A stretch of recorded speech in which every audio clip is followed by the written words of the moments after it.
This game pissed me off. Taking control of Orby and Slicer P, you explore the grey brutalist world of megastructures and sentient machines in this action platformer that I swear was sent from up on high to give me an aneurysm. Let's talk about MOTORSLICE. What's up, you beautiful beasts, and welcome to the video. A video that is going to be so cathartic for me as I rant about one of the most frustrating games that I have played in a minute. A game that has all the ingredients to be something awesome for a whole bunch of reasons, but due to a fistful of issues, just can't stick the landing. Jumping into the sand-filled shoes of Slicer P, this game is introduced with little to no exposition, leaving you to explore the concrete maze-like structure reminiscent of an M.C. Escher painting. Using the standard array of platformer movements such as wall running, tumble rolling, and pipe swinging, you'll ascend the megastructure and take on behemoth bosses that make it look like Shadow of the Colossus fuck the Tonka truck.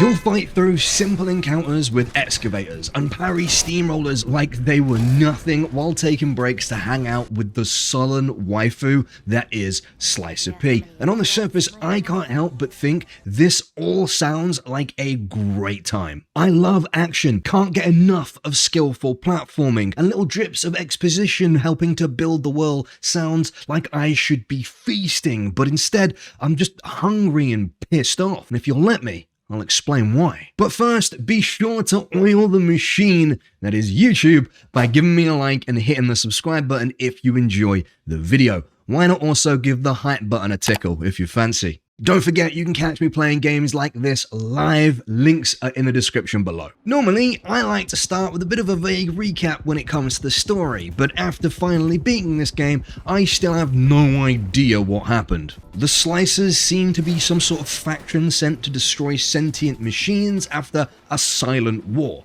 How did the machines become corrupted? No idea. Where are the other Slicers? Fucked if I know. What's at the top of this megastructure?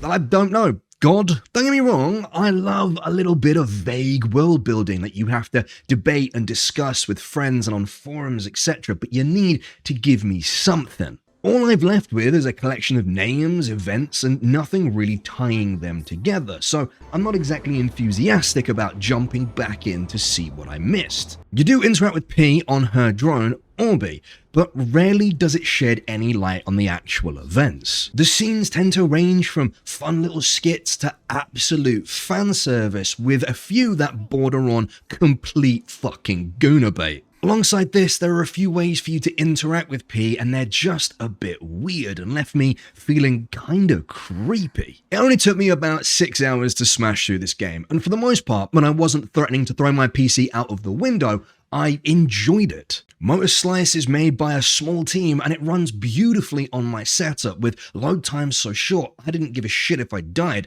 and I died a lot. Like, a lot. Multiple hundreds of deaths. The intention with this game is similar to the likes of Meat Boy and Ghost Runner, where you're supposed to die, learn, and repeat, which in practice is all good fun, but when I continuously die for reasons that I feel aren't my fault, I start to lose patience. It's not even like the combat was Souls-like levels of difficulty, quite the opposite. Combat encounters were actually the easiest part of the game, and perhaps were even too easy looking back. You could beat every encounter with a little bit of measured button spamming. Not to mention, the parry window was so wide, you could guide these nuts through it.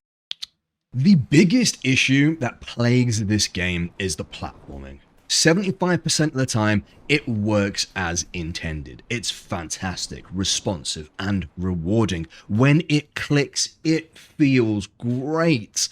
The other 25% of it is just a sticky mess. You'll want to run up a wall and P will run sideways. You'll jump off a wall only for the camera to move and you'll completely miss what you were aiming for. If you want to drop off a short ledge, you better fucking pray that P grabs on, otherwise it's time to get intimate with the floor. again. One of the main mechanics made me so frustrated I wanted to slam my nuts in a door hinge just to feel something else. Slicer P carries with her an epic chainsaw sword, and you can use this weapon to motor slice into walls and grind along them both vertically and horizontally. However, it picks which direction you're going based on where P is facing. Face the wall and you'll travel vertically.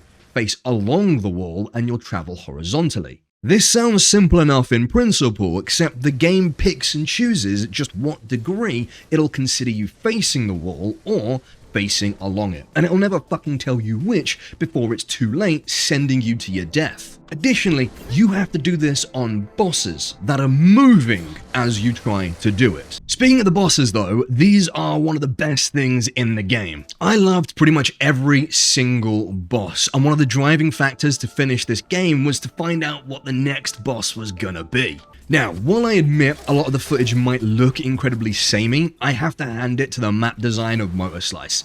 I really enjoyed exploring the game, finding paths and progressing upwards, only to look down and see how far I've come, with the ruins of bosses past acting like markers of my progress. It's interesting to see how the area's changed while staying the same. It's just a shame they didn't add more mechanics as you progress through the game. By the end of it, things are just kinda samey. To help add some runtime to the game, you can also collect orb drones by exploring off the beaten track. They even give you a special visual mode to help find these drones. They start off harmless enough before being genuinely quite well hidden and even reaching time trial levels of difficulty. However, it's never explained what the point of collecting these orbs is. There's not even an achievement for collecting them all, so fucked if I know. But that just adds to the laundry list of things that feel undercooked.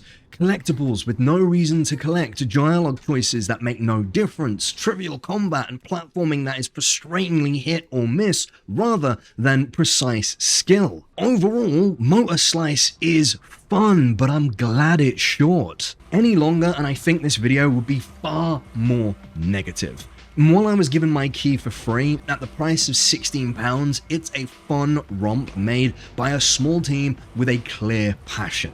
Not bad if you've got a free weekend or just really love skill-based platforming. But at the end of the day, all that matters is what do you think? Have you played MOTORSLICE? Am I full of shit? Let me know down in the comments, and this is your reminder to like and subscribe. Take care of yourselves, take care of each other, and if I'm lucky, I'll see you in the next one. Ta-ra.